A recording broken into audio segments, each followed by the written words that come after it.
Vamos a dar principio a la lección número 13 que lleva como título Símbolos doctrinales.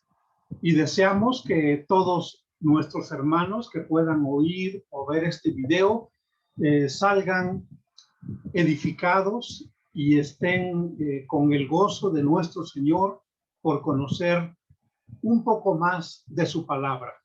Así que antes de principiar, vamos a repetir nuestra oración en donde vamos a decir con convicción Lucas 24:45.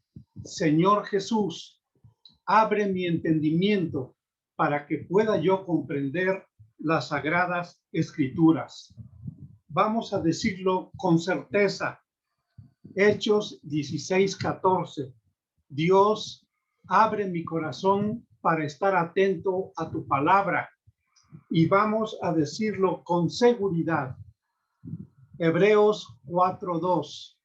Señor, te ruego que me permitas oír tu palabra y acompañar con mi fe lo que voy a escuchar, para que sea altamente provechosa en mi vida, en el nombre de Cristo Jesús.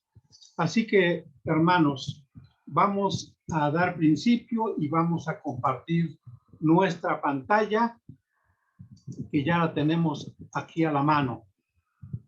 Entonces, tal y como dijimos, la lección número 13 se titula Símbolos doctrinales. Y queremos hacer, si ustedes me lo permiten, vamos a hacer un cierto énfasis en el título, porque no estamos diciendo que son símbolos de la iglesia. No estamos diciendo que son símbolos de la teología cristiana. Tampoco hacemos mención de que sean símbolos de la religión ni símbolos de la Biblia. No, lo que estamos diciendo es que son símbolos doctrinales porque estamos estudiando la perspectiva histórica de la Iglesia Nacional Presbiteriana. Así que me gusta que con toda claridad nuestra lección número 13 diga que son símbolos doctrinales. Muy bien. ¿Cuáles son estos símbolos doctrinales? Bueno, tenemos 11 aquí en nuestra guía de estudio y, por supuesto, vamos a leerlos, pero vamos a hablar pues solamente de los credos quizá en esta lección. En el número 1 tenemos el credo de los apóstoles, el credo niceno, el credo atanasiano y finalmente el credo de Calcedonia. Los dos más conocidos son el credo de los apóstoles y el credo niceno. ¿Por qué hubo necesidad dentro de el culto de la iglesia que nació después de que el Señor Jesucristo fuera ascendido a los cielos? Y decimos nació no en el sentido de que ahí tuviera su origen la iglesia del Señor, no. La iglesia del Señor está en el seno del corazón de Dios desde el principio, desde antes de que el mundo existiese. En el corazón de Dios ya estaba su iglesia, pero Dios tiene el orden de sus tiempos y Jesucristo fue ascendido al cielo y los discípulos, los apóstoles de nuestro Señor murieron. La muerte de los apóstoles fue un punto culminante en la predicación del evangelio de aquellos que habían visto con sus propios ojos, valga la redundancia, las cosas que ahora ellos platicaban. Tal y como Juan lo señala, lo que hemos visto, eso les decimos. Y entonces la credibilidad de los apóstoles era era, por supuesto, grande, aceptable en todos los rincones de Jerusalén, de Samaria, de Judea, perdón, de Samaria y hasta lo último de la tierra, hasta donde ellos ya habían llegado a predicar la palabra de Dios. Sin embargo, estos grandes hombres de Dios, el apóstol Pedro, por ejemplo, un hombre heroico, podríamos decirlo, podríamos calificarlo de un gran hombre de Dios, un varón de Dios, que en los instantes en que lo iban a matar y que él ya se había dado cuenta que lo iban a crucificar como a su Señor Jesucristo, él valientemente y haciendo un lado esa posición de la cual él no se sentía digno de morir como había muerto su Salvador, el Señor Jesucristo, entonces pidió que lo crucificaran, pero hacia abajo la cabeza, es decir, al revés de cómo murió Cristo, así murió su siervo, el apóstol Pedro. ¿Y qué decimos del apóstol Pablo, que murió degollado y además que padeció años de cárcel? Y así muchos de los apóstoles que conocemos por la tradición, la forma en que murieron ellos, son ejemplo de un heroísmo, pero sobre todo, hermanos, de una fe firme, de una fe vigorosa, que creían perfectamente en lo que ellos confesaban y en lo que ellos predicaban. Ese era precisamente su credo, lo que ellos creían. La palabra credo significa yo creo. Entonces, morir por lo que yo creo es lo que le da a una persona luz en su muerte. ¿Por qué?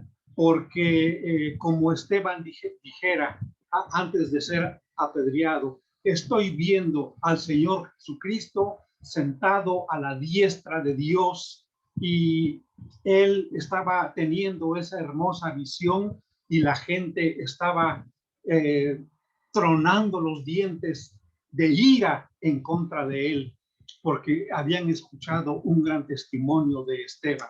Bueno, ¿en qué creo? Por eso existen dentro de lo que llamamos símbolos doctrinales el credo de los apóstoles, el credo niceno, el credo atanasiano y el credo de Calcedón. Cuando menos, estos son los 4 credos que la Iglesia Nacional Presbiteriana los considera dentro de sus símbolos doctrinales. Y el que más usan en los cultos, sobre todo los de la Santa Cena, es el credo niceno. Bueno, decíamos nosotros que la iglesia naciente, principiante, se enfrentaba al asunto de que el Señor Jesucristo había ascendido a los cielos, de que los discípulos habían muerto. Y la pregunta que todos nos hubiéramos hecho es, ¿y ahora qué hacemos?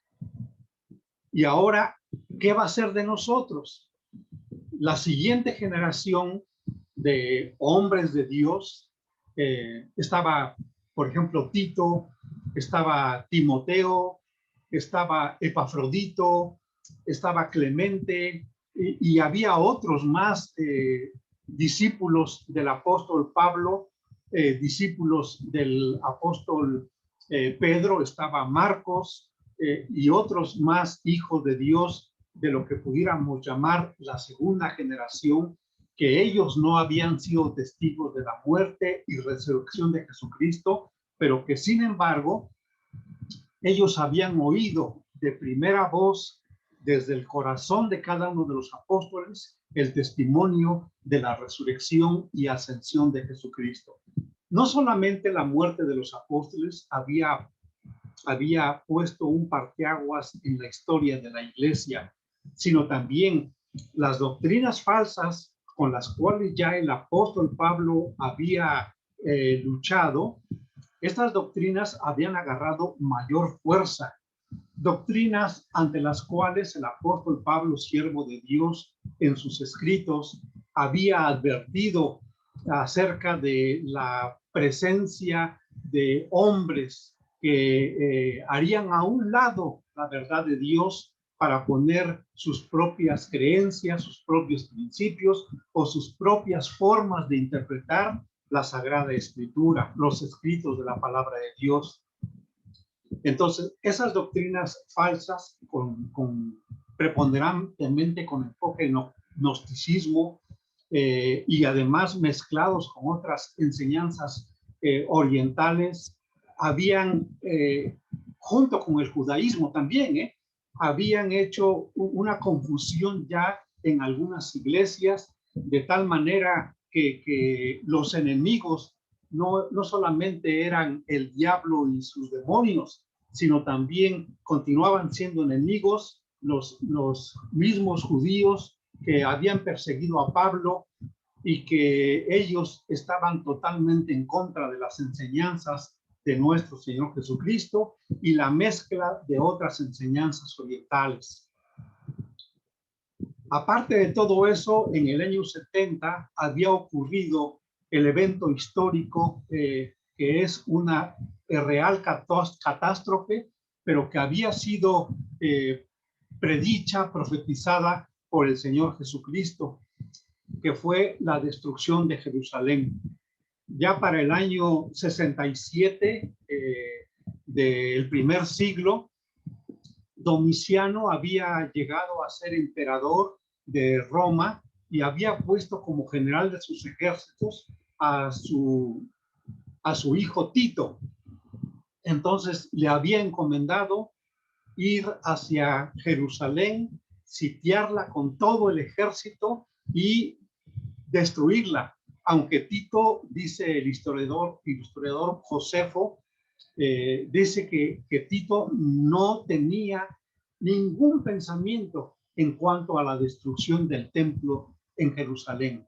Sin embargo, los soldados que lo seguían, a pesar de su férrea disciplina, pero habían estado tan agobiados por todos los años de sitio que tuvieron que implementar sobre Jerusalén hasta por fin derrumbar el tercer muro y poder meterse hasta la ciudad, estaban tan airados y estaban tan enfurecidos en contra de los judíos que lo primero que pensaron fue en destruir el templo para quitarles ese orgullo que ellos tenían, porque recuerden ustedes, hermanos, que el templo era el centro de la fe del judaísmo, ya que a pie juntillas ellos creían cabalmente en la presencia de Dios en el arca del testimonio que se encontraba precisamente en el lugar santísimo.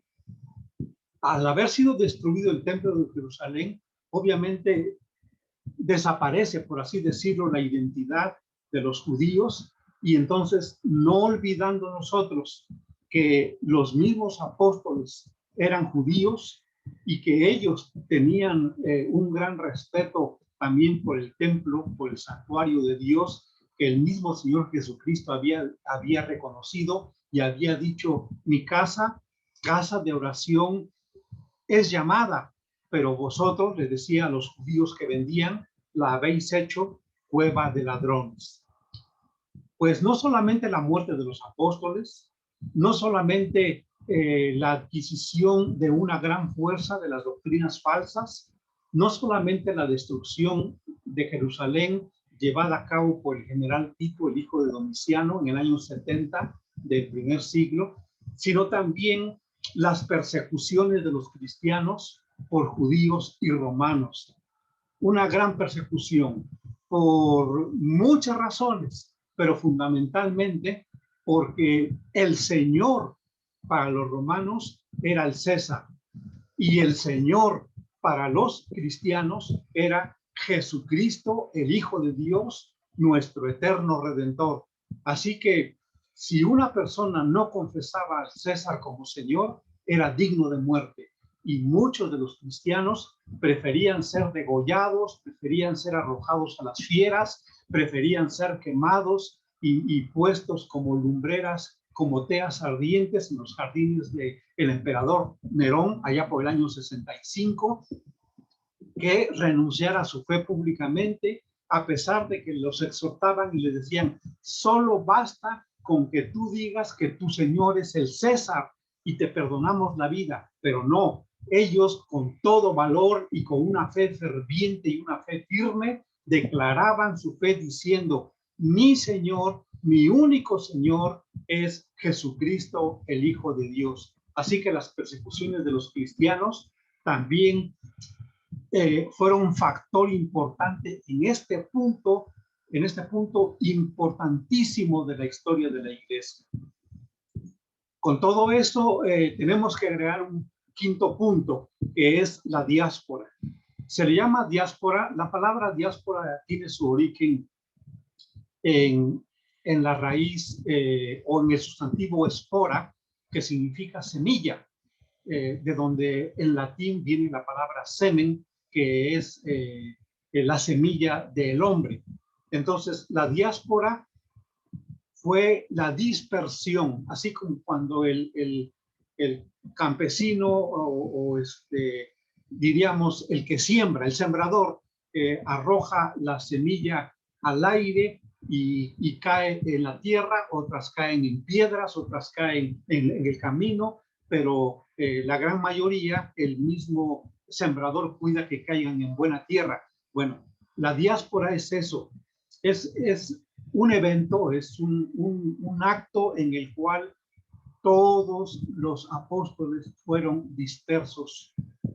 Y tenemos en la tradición puntos muy importantes de hasta dónde llegó, por ejemplo, Tomás, que estuvo en la India, y así junto con Tomás, Bartolomé o Natanael, los mismos apóstoles, Andrés, todos ellos junto con Pedro, que se fue hasta Bitinia y que anduvo predicando la palabra de Dios. Pablo, pues ya ni se diga, estuvo en lo que hoy es Turquía. Ahí fundó las iglesias más famosas que conocemos, a las cuales posteriormente el apóstol Juan en el libro del Apocalipsis dirige 7 mensajes a las 7 iglesias establecidas en Turquía, lo que hoy conocemos como Turquía precisamente.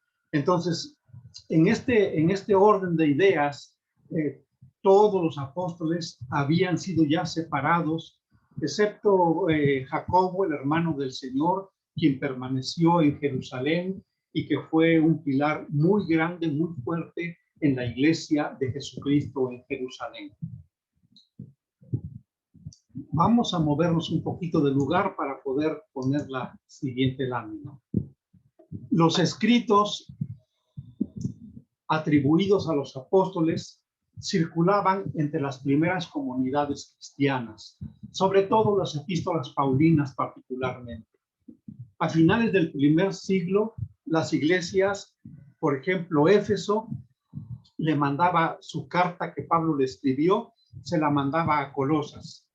Y Colosas le mandaba su carta que Pablo le escribió a Éfeso, y luego también Filipos les mandaba su carta a ellos para que también la leyeran, y así Corinto, Roma mismo, participaron en intercambiarse las cartas que el apóstol Pablo había escrito, de manera que a fines del primer siglo, del año 100 de ese primer siglo, ya los escritos de Pablo eran ampliamente conocidos y muchos de ellos eran totalmente memorizados.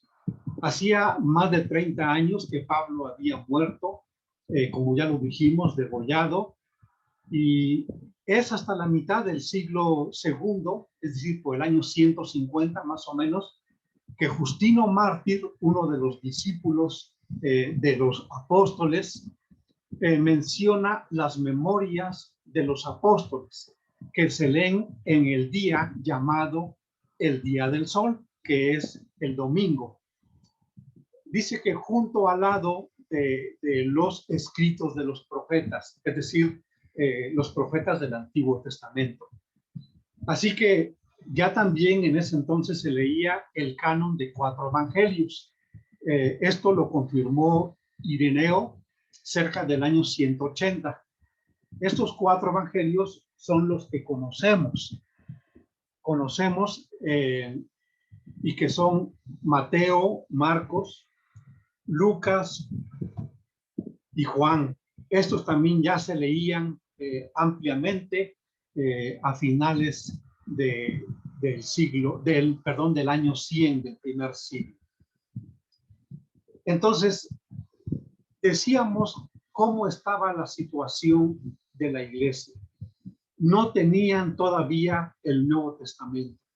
Todavía faltaba otro siglo para que la iglesia pudiera reconocer, guiado por el Espíritu Santo, a los 27 libros que debían constituir los escritos del Nuevo Testamento. De manera entonces que era importante que pudieran tener por escrito ellos en qué creían, en dónde depositaban ellos la fe de Jesucristo y en qué se basaban para tener esa fe en Jesucristo como el Hijo de Dios. Y tenemos como primer credo el de los apóstoles. Junto con el credo de los apóstoles también se memorizaron los 10 mandamientos y se memorizaba el Padre Nuestro. Y eso se repetía en los cultos de las iglesias primitivas. El credo de los apóstoles no fue escrito por los apóstoles. Sin embargo, hay pinturas muy antiguas que tienen ciertos indicios característicos en donde están los 12 apóstoles y a cada uno le atribuyen alguna frase que ellos dijeron y que dijeron en vida y que se fue conjuntando para formar el credo de los apóstoles.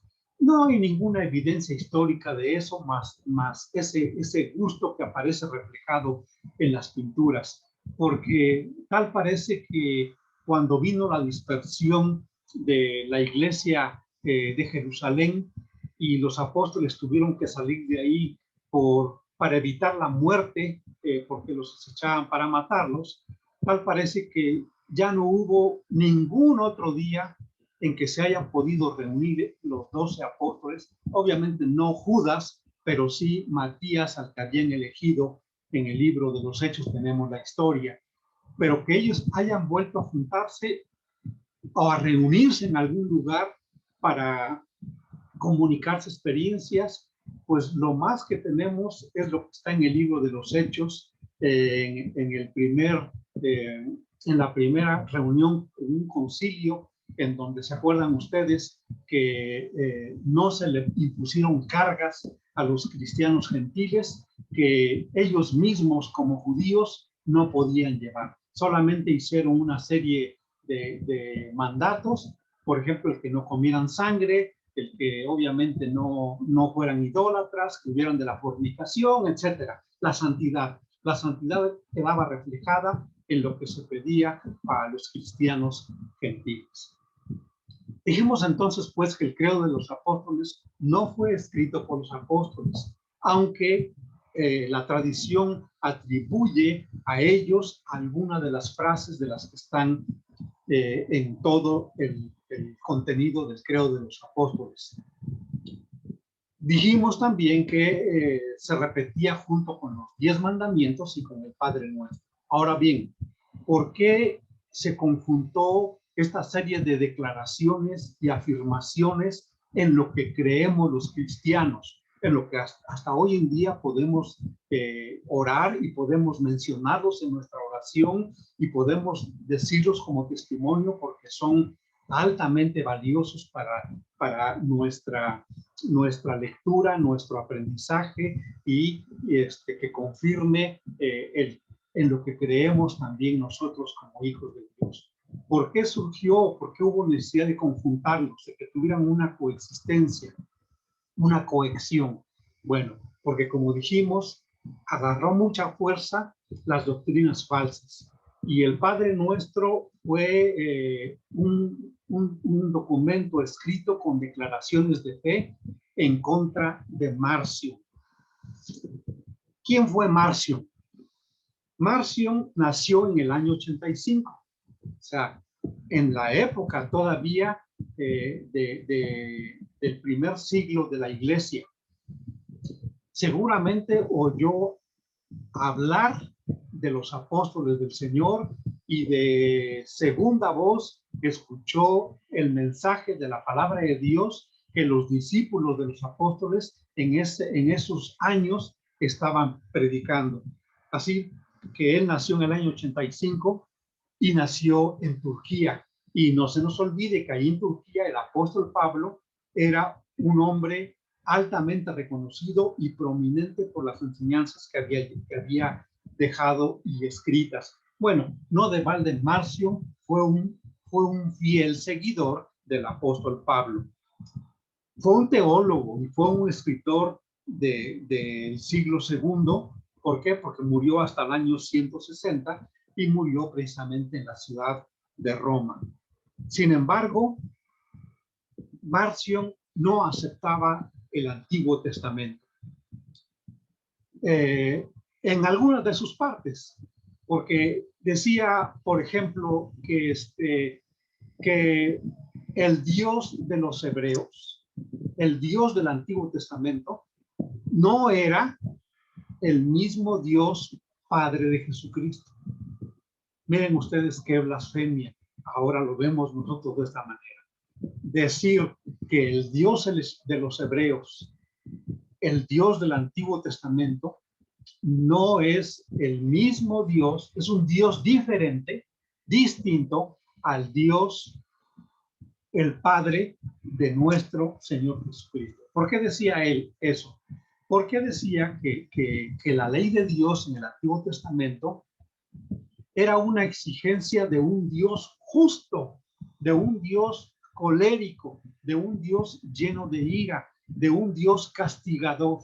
En cambio, Dios Padre había enviado a su Hijo Jesucristo para mostrar el amor de un Dios amoroso.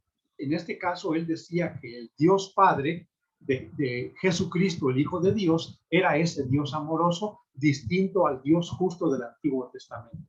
Y que nos había enseñado la ley de ese Dios, que es la ley del amor.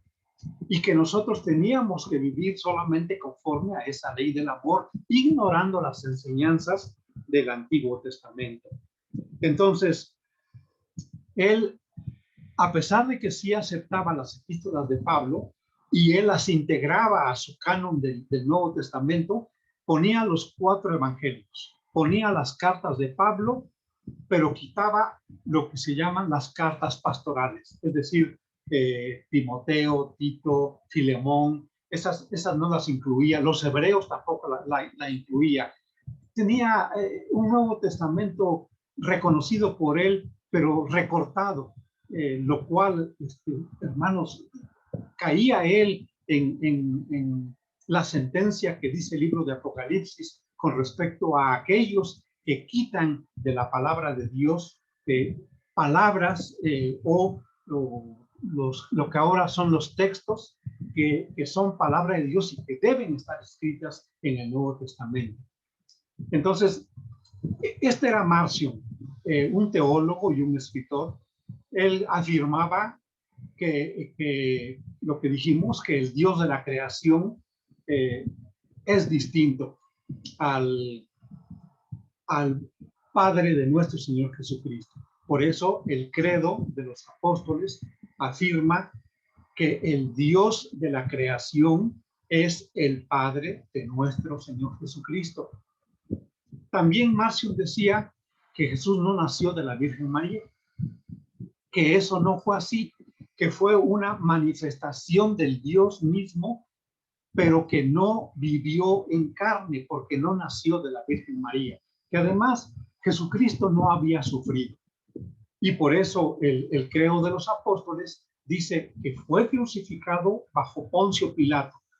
Esto en contra de Marción, que decía que Jesucristo no había vivido en carne y que no había sufrido ninguna muerte aquí en la tierra.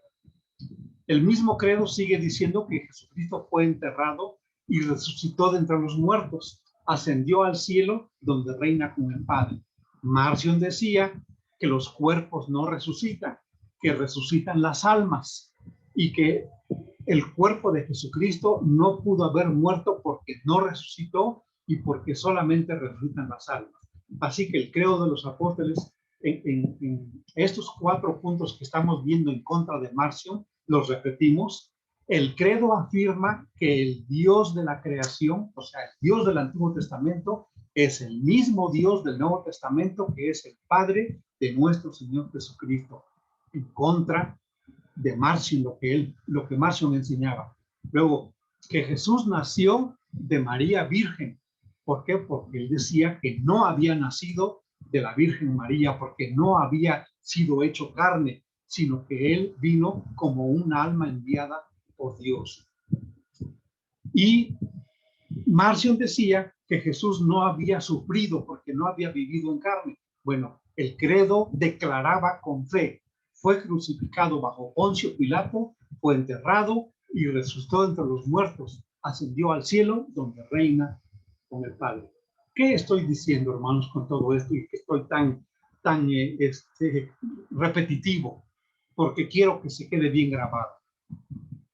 Esto se estableció y se aceptó por la comunidad cristiana en contra de las herejías de Marción. Este hombre que nació en el año 85 en Sinope, Turquía, y que fue un seguidor del apóstol Pablo y que conoció, pues era un teólogo, conocía la escritura, pero estaba en contra de la Sagrada Escritura. Entonces, por eso es que la aceptación general en el interior de la iglesia cristiana de lo que hoy conocemos como el credo de los apóstoles. No únicamente fue Marción el hombre que estaba en contra de las enseñanzas de Jesucristo, de las enseñanzas del Antiguo Testamento y de las enseñanzas de los apóstoles como Pedro, como Juan en el Nuevo Testamento. No, sino que además existió también en el año 100 un sacerdote llamado Valentín, que nació en el año 100 en Egipto y murió en el año 160 en Chipre. Él también fue igual que Marción, y junto con ellos Cerdón, que nació en el año 138, nació también en el primer siglo, pero estuvo durante el reinado, más bien durante el papado del Papa Higinio en el año 138 al 140. Bueno, Cerdón estuvo también a fines del primer siglo y a principios del segundo siglo. Todos ellos declaraban que la ley mosaica correspondía a un Dios totalmente iracundo, a un Dios sí lleno de justicia, pero distinto, diferente a el Dios Padre lleno de amor que envió a su Hijo Jesucristo a este mundo. Después del Padre Nuestro, hermanos, tenemos que comentar brevemente el credo niceno. Este se escribió en el primer concilio de Nicea en el año 325. Ya estamos hablando de los principios del siglo IV. Y también hubo necesidad de escribirlo con las declaraciones de la fe de la iglesia cristiana, de la iglesia de nuestro Señor, porque había surgido otro personaje, un personaje llamado Arrio. Arrio nació en el año 250 y murió en el año 335. Nació en Alejandría, en Egipto. Alejandría era un centro intelectual y altamente religioso en donde había mucha enseñanza de la palabra de Dios y había mucha cabida también para las enseñanzas de otro tipo de corrientes filosóficas. Alejandría era un centro altamente cultural, pero también altamente religioso de la sana doctrina, de tal manera que aún hoy en día se tiene el Códice Alejandrino para consultar tanto los escritos del Antiguo Testamento como del Nuevo Testamento. Esta Alejandría está en Egipto, y Arrio sostenía que Cristo no existió siempre, sino que fue creado por Dios Padre. ¿A quién nos recuerda esto, no? Hay sectas arrianas hoy en día que no consideran a Jesucristo como Dios, como infinito en su origen junto con el Padre. No, Arrio decía, Cristo no existió siempre, sino que fue creado por Dios Padre. Y saben ustedes que él seguramente fue de los que iniciaron o continuaron con las doctrinas heréticas que surgen cuando uno toma solo un texto de la Biblia. Él se basaba en Juan 14:28, que dice Jesucristo, habéis escuchado que os he dicho, me voy y vuelvo a vosotros. Si me amarais, os habríais alegrado de que me voy al Padre, porque el Padre es mayor que yo. Estas palabras de Jesucristo las tomó literalmente a pie juntillas, haciendo caso omiso del contexto, haciendo caso omiso del resto del Evangelio de Juan, haciendo caso omiso del resto de las enseñanzas del Nuevo Testamento, haciendo caso omiso de las enseñanzas del Antiguo Testamento. Arrio tomó este texto y, así como las sectas hoy en día de los mormones y de los testigos de Jehová, que se agarran de un par de textos para negar la deidad de Jesucristo, así también Arrio decía que Jesucristo había sido creado. Y también recuerdan ustedes que en Colosenses el apóstol Pablo dijo que Jesucristo es el primogénito de toda creación, ¿no? Por lo tanto, ellos sostienen así categóricamente que Jesucristo, al ser el primogénito de toda creación, fue lo primero que Dios creó. Hermanos, la palabra primogénito tiene otros significados, no solamente de ser el primero que nace, como por ejemplo, Isaac es el primogénito de Abraham, ¿no? No, la palabra primogénito también significa autoridad, y en ese contexto, en Colosenses, Pablo está hablando de que en Cristo habita la plenitud de la deidad y de toda la autoridad de Dios en Jesucristo, el Hijo de Dios. Pero no vamos a entrar en más detalles, ¿no? Nada más señalamos en cómo las doctrinas heréticas surgen por sacar un texto de su contexto y como pretexto lanzar a ver quién cree alguna doctrina que no está fundamentada perfectamente en la Biblia. Entonces dijimos que fue en el año 325 cuando la iglesia, y bueno, tenemos que aceptar que aquí fue la iglesia católica romana, porque ya en el año 325 ya era la iglesia católica romana quien escribió este credo niceno en contra de las doctrinas de Arrio, quien negaba la divinidad de Cristo. De ahí el gran énfasis que en el credo niceno se da acerca de la persona del Hijo de Dios. Miren ustedes, hay 3 rengloncitos para decir que creemos en Dios, pero hay muchos renglones para decir que creemos en Jesucristo, el Hijo de Dios. Y voy a leer algunos nada más. Creo en un solo Señor Jesucristo, Hijo único de Dios, nacido del Padre antes de todos los siglos. O sea, repito esto, nacido del Padre antes de todos los siglos, pero que es Dios de Dios, luz de luz, Dios verdadero, de Dios verdadero, engendrado no creado, de la misma naturaleza del Padre. Había que decirlo de esta forma tan categórica. Y bueno, y bástenos leer el primer capítulo del Evangelio de Juan para poder afirmar bíblicamente lo que está escrito aquí en esta parte del credo niceno.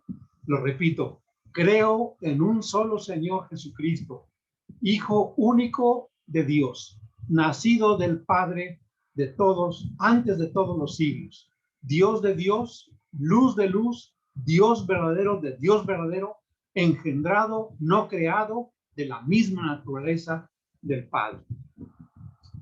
Hermanos, como pueden ustedes darse cuenta, a través de los siglos y hasta nuestras fechas, cuando surgen doctrinas que atacan la creencia de nuestra fe basada en la Sagrada Escritura, en la revelación de la palabra de Dios y la iluminación del Espíritu Santo, hermanos, porque ahora tenemos una amplia libertad para leer la Escritura, pero acuérdense, hermanos, que antiguamente, en los primeros siglos, siglo I, siglo II, siglo III, no había esa libertad de leer la Sagrada Escritura. Era muy costoso tener un Antiguo y Nuevo Testamento, pero además de eso, hermanos, muy poquita gente podía leer. Acuérdense ustedes que Dios llamó a lo ignorante de este mundo, que Dios llamó a lo vil, a lo menospreciado, que Dios llamó a lo que no es en este mundo. ¿Para qué? Para mostrar cómo Dios transforma las vidas y hace de personas ignorantes personas sabias por la palabra de Dios y por la acción transformadora del Espíritu Santo y la palabra de Dios en nuestros corazones. Entonces, en esa época había tal ignorancia que era necesario, hermanos, volver al mandato de Dios del Antiguo Testamento de Deuteronomio 6, de repetirle a nuestros hijos la Escritura. ¿Y cómo lo hacían? Pues repitiendo el Padre Nuestro, repitiendo los 10 mandamientos, repitiendo los escritos de Pablo, repitiendo los evangelios, repitiendo oralmente el credo niceno, el credo de los apóstoles, y así mucha gente aprendía así la palabra de Dios, porque había una gran ignorancia, había una gran cantidad de gente analfabeta. Entonces, gracias a Dios que ahora podemos nosotros tener la Sagrada Escritura y ante cualquier surgimiento herético, con la palabra de Dios podemos defender nuestra fe y desechar aquellos pensamientos de hombres, aquellas doctrinas que son totalmente contrarias a la palabra de Dios. Ya hoy en día, cuando hablamos o cuando un testigo de Jehová neciamente nos insiste para que les escuchemos y nosotros somos tocados por el Espíritu Santo para que aceptemos oírles con la condición de que ellos nos permitan hablarles también de la palabra de Dios. Hermanos, ya rara vez citamos el Padre Nuestro, rara vez citamos el credo de los apóstoles, el credo niceno. Ahora abrimos la Biblia, la palabra de Dios, y ponemos enfrente de ellos los textos que hablan de que Jesucristo es Dios. Gracias al Señor que una vez tuve ocasión de recibir a un testigo en la ciudad de Córdoba, y cuando estábamos hablando acerca de la importancia de leer la Escritura, que ellos me permitieron yo hablarles 5 minutos a ellos, yo pude dar gloria a Dios y decirles que yo había leído la Escritura. En aquel entonces llevaba yo 4 veces ya leída la Biblia. Y una de las testigas dijo, no, es que es imposible leer la Biblia completa. Y la otra, en cambio, dijo, pero ¿por qué va a ser imposible? Este hombre hace lo que nosotros no hacemos, de leer toda la Biblia. Y dice, Señor, yo desde este momento a usted le digo, me voy a proponer leer toda la Biblia completa. Hermanos, claro, iba a leer su propia versión, ¿no? Pero bueno, es importante, hermanos, que podamos usar la escritura cuando defendemos nuestra fe. Que déjenme decirles de paso, la fe no necesita que la defendamos. Con nuestros hechos vamos a mostrar que tenemos fe en el Hijo de Dios. ¿Por qué? Porque el que tiene fe obedece al Señor Jesucristo. Pero está bien que tengamos estos símbolos doctrinales y que la gente conozca que hay una cohesión dentro de la Iglesia Nacional Presbiteriana y la Iglesia Mundial, porque la gente, los miembros de las iglesias, conocen estos credos y demás confesiones de fe que vamos a ver en la segunda y tercera lección de nuestros estudios. Que Dios les bendiga, que Dios sea su refugio eterno y que podamos vivir habitando bajo las alas del Altísimo para ser protegidos de todos los virus que quieran entrar a nuestro cuerpo. Que el Señor sea con todos nosotros. Amén.